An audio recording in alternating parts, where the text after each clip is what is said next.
Ndị be anyị ekenenu m unu ọzọ, daalụ nne asị m ka nke echiri ya zelu.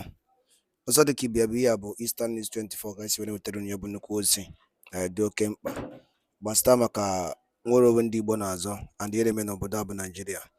Dịka o si dị na n'iru akwụkwọ, onye na-afụ n'ọkwa bụ Barrister Maxwell, one of the lawyer or special counsel to Maazị Nnamdi Kanu. Ọ mana ọ bụ ife gara aga n'iru akwụkwọ gara aga na ndị mmadụ na-ekwu na Nnamdi Kanu ekwutego na any condition enyere ya for his release. Mana ya bụ ife bụ na ndị mmadụ na-aghọtara ya bụ ka ihe si aga. So before gị ikwu okwu ọ na Nnamdi Kanu jumpụrụ bail ọ na okwutego ihe federal gọọmenti kwuru, gegodo ihe Maxwell kwuru n'iru akwụkwọ bụ the lawyer to Maazị Nnamdi Kanu and also a human rights activist. If you drop all your own comment in your feature. All right, over to you, sir. They refuted allegations from Nigeria's downstream regulator that the diesel produced at his refinery is of inferior quality compared to imported quality. Dangote spoke to journalists at his refinery located in Igbeju-Lekki, addressing several topics, including accusations of monopoly. He described the accusations as very disheartening, noting that his company's board have decided to shelve plans to develop a new steel plant in Nigeria to avoid further criticism. Nobody ever called Lafarge, monopoly. But we, Dangote, the first plant we set up was 5 million tons. That was the first one against less than 2 million of local production. But when we got in there, people now start saying, monopoly. So, and this is really very disheartening when people keep talking about all this monopoly. Monopoly, it is only when you stop people, you block them through legal means or whatever. No, it's a, level playing field. In the refinery, we did not, and I repeat, we did not collect one single incentive from the federal government of Nigeria or from even the Lagos State of Nigeria. Yes, Lagos State, maybe they gave us a good deal, but we paid $100 million for the land. It wasn't a free land. Doing new business, like, which we announced this still, actually our own board has decided that no, we shouldn't do this still, because if we do it, we'll be called all sorts of names, monopoly. And then also imports will be encouraged. So we don't want to go into that. Let other Nigerians also go and do it, because we are not the only Nigerians here. There may be some Nigerians with even more cash than us. They should bring that money from Dubai, from other parts of the world, to come and invest in our own fatherland. You see CEOs like Aliko Dangote come out to refute claims, then there's fire on the mountain. I mean, I loved your contribution this morning, Dr. Abati, when you compared it with the issue of air peace and saying that it's only Nigerians that would try to bring our Nigerians down. We are seeing a philanthropist, a huge businessman like this that has donated, in fact, his whole net worth to a refinery. And the Nigerian government appears to be sabotaging him, because I know it may not be the Tinubu administration, because we have heard from the upstream and downstream regulator, we have heard from NNPC. And then also on Sunday, yesterday, he granted an interview to Premium Times. If you can pull up that float, where, they alleged that he was trying to sell his refinery. There it is. Aliko Dangote offers to sell 650 barrels per day oil refinery to NNPC. Obviously, this is definitely satire. It's a joke. Is it to the NNPC that Aliko Dangote will sell this refinery to? Or is it the NNPC that, for years have been promising us that that they will run their refinery? Let us just take the quote that Aliko Dangote gave to Premium Times. If we can pull that up, if we have that quote. This is what he said to Premium Times. Let them buy me out and run the refinery the best way they can. They have labeled me a monopolist. That's an incorrect and unfair allegation. But it's okay. If they buy me out, at least their so-called monopolists would be out of the way. So of course you see that this is people have run with this story. But you also said something about being shocked about the Lagos state government. So there are a couple of things as regards to that. Like I said today, let cool heads prevail. We can't bring in sentiments of politics or business interests and all of that all those interested parties should sit in a room with government and look for an amicable resolution, because there are many sides to this. And this is in total very bad for Nigeria. What I was saying is, when I heard that he paid 100 million, you know, because I've seen a lot of people touting the fact that, oh, Dangote refinery came here like they provided land. No. And anyway, if you do business in Nigeria, you will know that it's even in your best interest to put money down, despite the fact that government said they are going to give you land. Because the thing about government is, anything government gives you in Nigeria is a Greek gift. It's not a real gift. Because when another government comes in, they will have to revoke it. So I'm happy that he put in $100 million on ground as regards that refinery. But you know, also, it's also an indication that many governments have failed. Look at when we were talking about local and the petrochemicals. That if that one has started, if the Ogun State government had done their part, and I'd like to call on the incumbent Ogun State government, please, you people should do your part so that we can get investment. We can't be able to support businesses like this. Yeah. See, there is no how in any country in the world you will have businesses that carry countries. Do we want a room for other businesses? Yes. Are there talks about monopoly? Yes. Does it mean it's correct most of the time? No. But there are some businesses that definitely will be bigger than others. Take, for instance, as big as America is, Apple is, and what's it called, and likes of Microsoft, are one of the biggest capitalized companies, and Nvidia recently. Are you going to call them monopoly? Not directly. So Dangote today is one of the biggest taxpayers. That should count for something. The same Dangote people are trying to break down. We have forgotten was the one that started doing a lot of cement roads, that did the Bagada Expressway, that a lot of government now claim glory for. That even one government, one president now had to go and what did they call it? Recommission a road that had always been done already. We all remember that story. We never died in Nigeria, we do.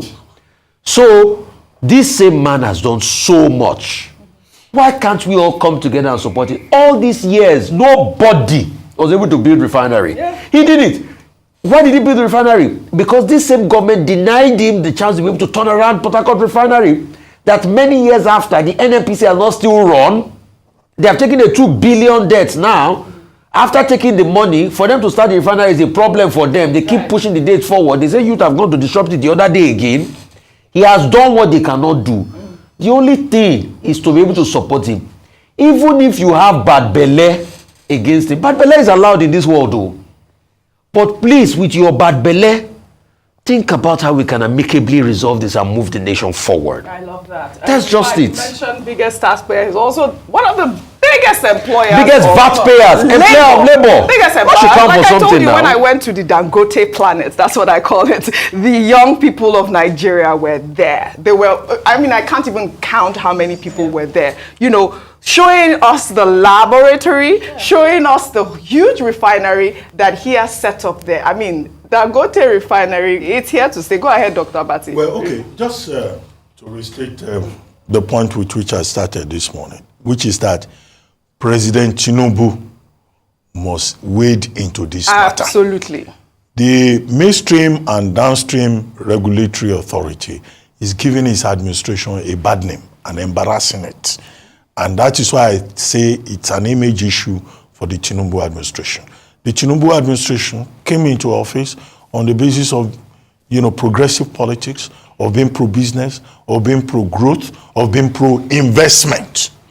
And I think that the Dangote initiative, which you had all been looking forward to, and we have all been celebrating, 650,000 barrels of crude, finished product per day, the single largest, train of a refinery in Africa.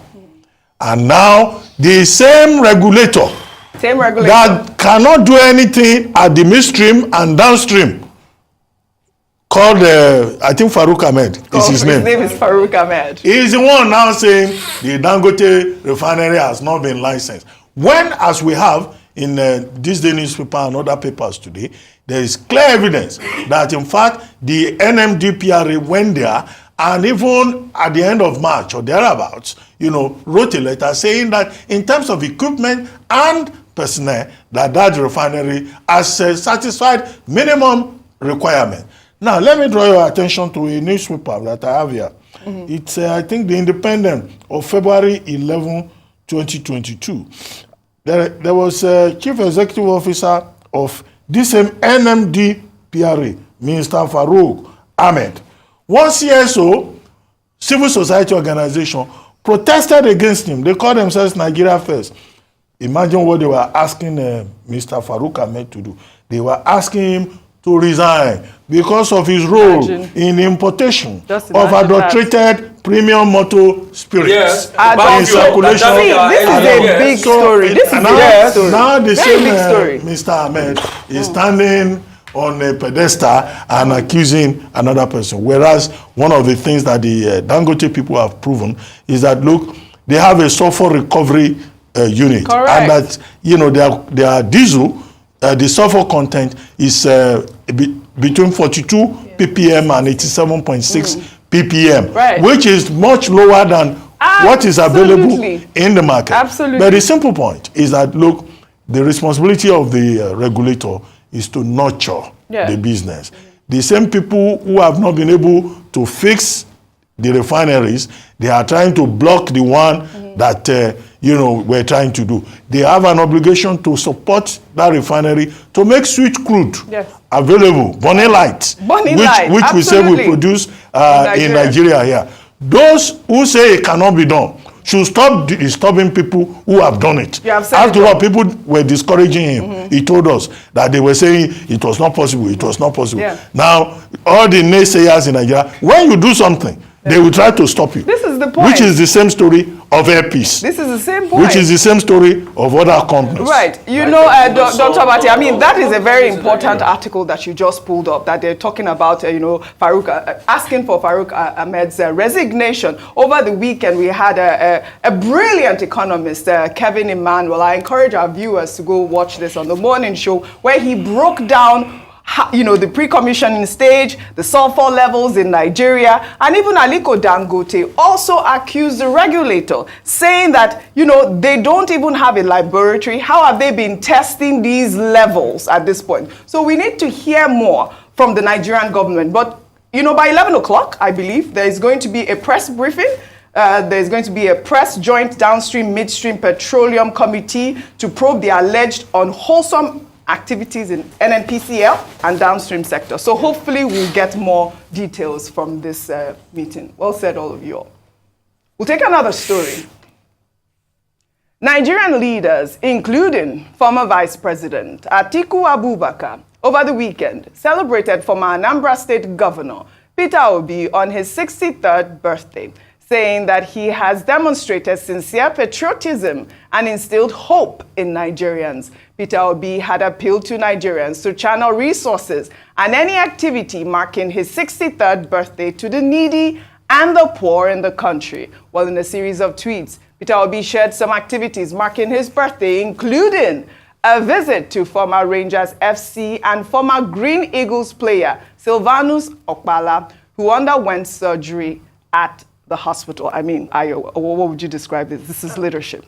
Absolutely. Leadership. And whether he's spending Christmas in the IDP camp or using his birthday or special occasions to really promote, you know, the good of Nigerians who are the most vulnerable, poorest, I think it is excellent show of leadership, and he's never, you know, failed to do that. So happy birthday to him. And I hope that also beyond that, it's also an example to others in terms of being able to use your platform influence for the greater good of Nigerians and the people across the world. Absolutely. He is definitely showing example with this gesture. Absolutely. I mean, telling people to, you know, donate to the needy, and even, you know, going to visit our sporting heroes at the hospital. I believe Silvanus Okpala had surgery recently at the Reddington hospital, and it was nice to see that he went there. Former captain of the Green Eagles, popularly known as Quicksilver. Quicksilver, absolutely. Good gesture. But in another development, Bayo Onanuga, the special advisor on information and strategy to President Bola Ahmed Tinubu, has come under heavy criticism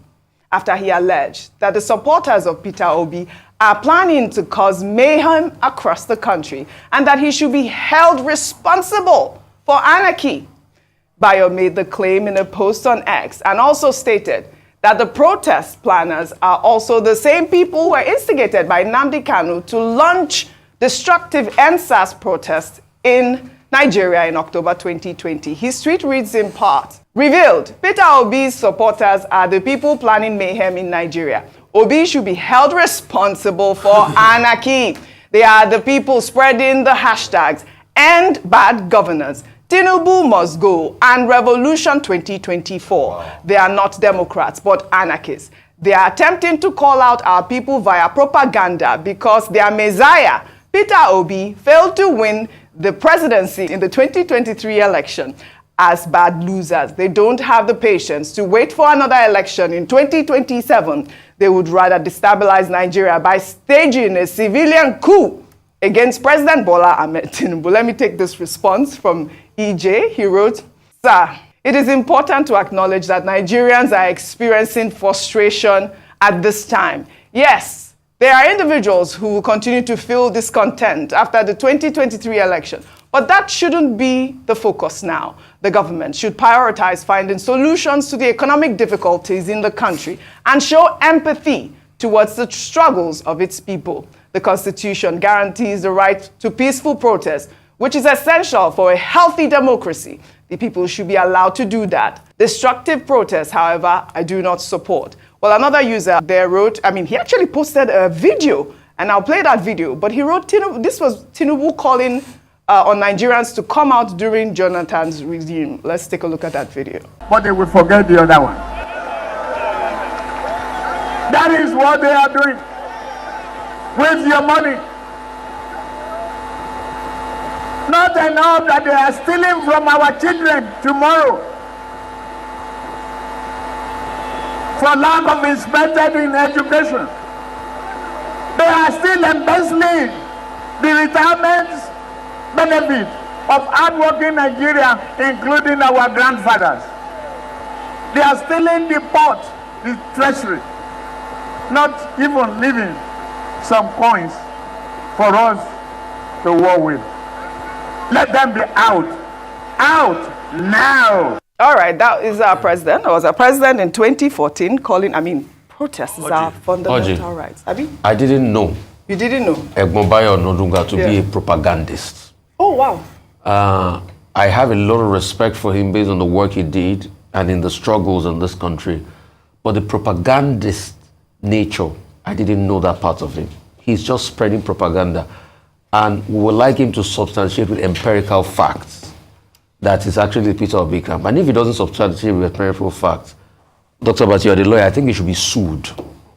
Secondly, the one that hurt me the most is he went to mention the likes of them, Professor Patutomi, that had been busy in a fellowship in America, that he was also part of those that are trying to.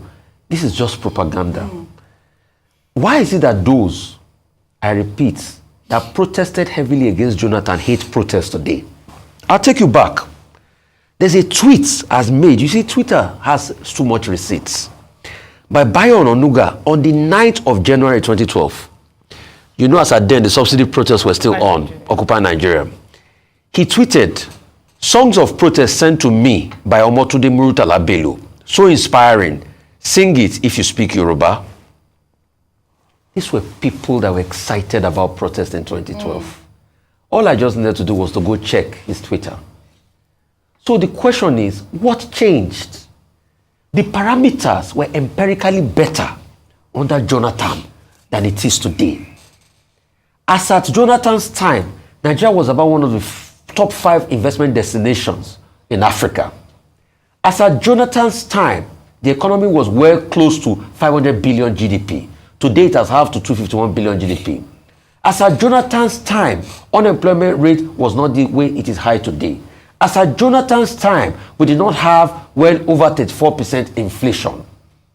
So pound for pound, all the parameters, as at Jonathan's time, if you go and check, the likes of the big companies that are living in Nigeria today were declaring bigger profits. And when they had that protest that they shut this country down for 2 weeks, nobody died. There was never a time that the military that was stationed around the Ganifa Square area went to shoot protesters. In fact, the only person that died was the overzealous police officer that shot somebody called Demola around Yaya Baton. That was the only incident we recorded. But look at what happened in NSAS. Look at all of this.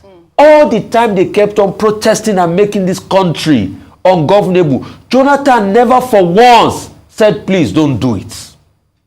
everybody had a right to protest. That is it. So why is it that now that the country is, all the indices are bad, these same people, this same Mr. Bayo Onanuga that tweeted a song of protest sent to him by Murtala Bello on the 9th of January 2012, finds it difficult and start to blame all sorts of people. Anyway, the Labour Party has responded to him. They said they have no hand in it. Obi too has been. If he has the facts that it's actually Obi, he should bring out the empirical facts. Yeah. If he doesn't, he should be sued. Can't a government spokesman be sued? I mean, that's Dr. Bati can answer that question. A quick comment from you, and then we'll just take a... In terms of just throwing that line of it's being propaganda, number one, the reason for that protest is that Nigerians, according to reports, want to protest the hardship and the high cost of living. So the question as to where the Mr. Peter Obi conversation comes in is, Peter Obi increased the price of fuel and the attendant effect on Nigerians. Is it the one that's the determining factor of how much a bag of rice and a bag of gari is in the market? Is it the one that has ensured, that hasn't made the this student loan come to pass? Is it the one that has made transportation costs skyrocket without CNG buses, even though that is an ongoing conversation? So it is almost moving away from the real issues and pointing fingers at what is not. Right. Let them face the real concerns of Nigerians, Absolutely. Which is that Nigerians are suffering a being power. That is what people want them to address. If they can address it, perhaps there will be no protest, not pointing fingers at the gentleman. All right, Dr. Bati, I'll take my final story, then maybe you can answer whether or not, Bayo Onanuga can be sued. We'll end what's trending. In the United States, where the country's president, Joe Biden's announcement that he would not seek re-election, upending the 2024 race, topped the charts as the biggest trending story. Biden endorsed Vice President Kamala Harris to replace him. Well, just moments after Biden's announcement, the Trump campaign unleashed an offensive against Harris, seeking to tie her to Biden's record on immigration and accused her of covering up his much-touted mental decline. Kamala was in on it. She covered up Joe's obvious mental decline. Our president is in good shape, in good health, tireless, vibrant, and I have no doubt about the strength of the work that we have done. But Kamala knew Joe couldn't do the job, so she did it. Look what she got done. A border invasion, runaway inflation, the American dream dead. They created this mess. Kamala owns this failed record. Well, former President Donald Trump also released a statement saying that Joe Biden was not fit to run and is certainly not fit to serve as president. Well, here's what he wrote on his Truth Social. He wrote, "Crooked Joe Biden was not fit to run for president and is certainly not fit to serve and never was. We will suffer greatly because of his presidency, but we will remedy the damage he has done very quickly. Make America great again." Well, Trump had also previewed coming attacks against Kamala Harris at a campaign rally in Grand Rapids, Michigan on Saturday. He called her crazy. From the moment we take back the White House from crooked Joe Biden and Kamala, I call her Laughing Kamala. You ever watch her laugh? She's crazy. You can tell a lot by a laugh. No, she's crazy. She's nuts. She's not as crazy as Nancy Pelosi, crazy dancer. Did you see Nancy Pelosi is selling out Biden now? Did you see? She turned on him like a dog. Well, I don't know if he should continue. All of a sudden, where did that come from? She was 100%. All of a sudden, she's not sure. Not sure means he's gone. But no, she's crazy as a bedbug. She's a crazy person. She's crazy. I mean, this is not funny. I know you said we will know because it's a New Yorker. But it's a new era for the polls right now, right? President Biden has said that President Trump poses an existential threat to American democracy. Yes. And it's one of the reasons why he has taken the path of honor, path of leadership and patriotism for his party and for his country, to allow a younger person, 59-year-old Kamala Harris, well, he has anointed her, but it's not as if it's automatic. What do you expect Trump to say? Trump also said that President Biden is the worst president in history, and that Sleepy Joe can go and take a nap. He calls him... Sleepy Joe can go and take a nap. I mean, Trump with his words. But the truth of the matter is that President Biden is a man of history. Yes. And he has done something historic. He has done something unprecedented since 1968. And I think that history will remember, his performance positively. Absolutely. But the story is an unfolding one. It is an unfolding. As for immunity, only 36 governors and the president and the VP in Nigeria, making a total of, I think, how many? 74, including deputy governors, have immunity. Fantastic. Yes or no? Bayo Onanuga, can he be sued? Really quickly. 1 second. Yes or no? He doesn't have immunity. All right. But you have to read the statement. Yes, because he mentioned names, he provided evidence. Unacceptable. Well, so all right. it's for the people to defend themselves. He who if they say they are not prove as well. Well, all right. I'd like to thank you all for your great analysis, as always, on What's Trending. Well, that's all I have for you guys on What's Trending today. I'll see you all tomorrow.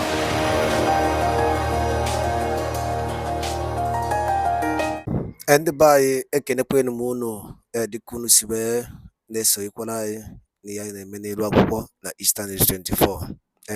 Esquana Chukoka, be my another channel and of no, the Kunusibena, Eswera, Nira. Edikosi de Onanuga no Kayabi face we bata wekulo Onanuga ni one night wokepuniro awo kefi ode kubasta maka yabi yenda nini nugase nine one night wukugase basta maka open grazing bill Kabaroke drop your own comment on the comment section below. Thank you and also stay tuned at Eastern News 24 Kemesiano Mundem.